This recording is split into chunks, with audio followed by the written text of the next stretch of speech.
Israeli Prime Minister Benjamin Netanyahu arriving at the White House today to meet President Donald Trump. The focus, Trump's new 17% tariff on Israel and their goods, part of his bold trade policy. Netanyahu, the first foreign leader to visit since the tariffs hit, seeking relief for Israel as a top U.S. ally. Let's talk about this more with the president of the Zionist Organization of America, Mort Klein. Hey, Mort, it's good to see you. So what was your reaction, Netanyahu visiting President Trump today at the White House, in particular with the tariffs, and the fact that it took, Trump issuing these tariffs to finally get Israel to drop all their tariffs, which have been in process since 1985?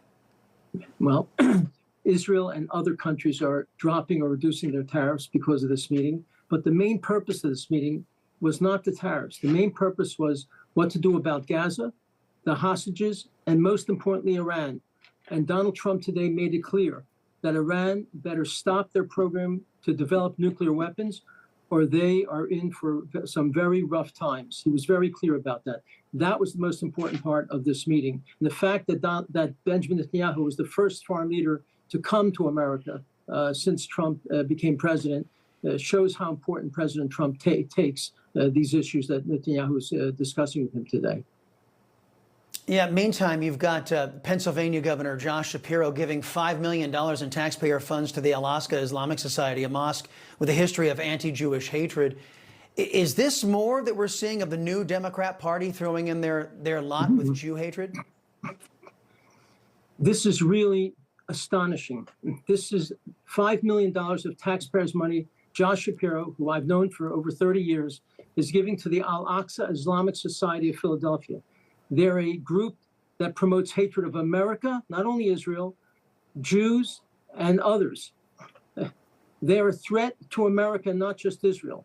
The sheiks at this mosque promote imposing Islam on America and the world.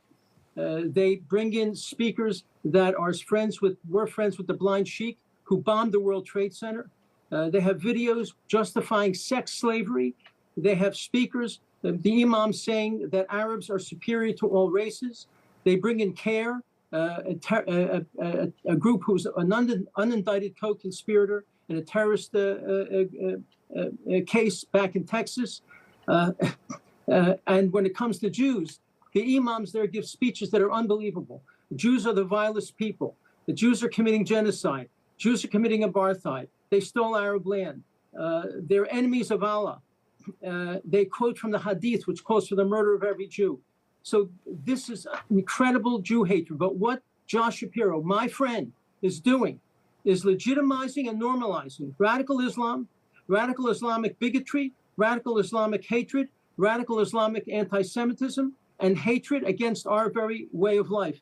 This is a disgrace. And this $5 million gift should be rescinded immediately. And instead, he says, I welcome this mosque. I welcome these people. Would he be saying, I welcome the Ku Klux Klan, or I welcome the Proud Boys, or I welcome Hamas, or any such vile terrorist groups? Yet that's what he said to this group. This is not just an ordinary moderate mosque. This is a disgraceful, Jew-hating, America-hating mosque that promotes hatred and terrorism. And he must rescind this $5 million gift. And I'm urging the people of Pennsylvania to write to him and speak out. Stop giving money to a mosque that promotes hatred of America, Jews, and Israel. All donated in the name of the Democrat Party, and of course, you folks and the taxpayers there in Pennsylvania. Mark Klein, thank you very much. Appreciate the feedback. A message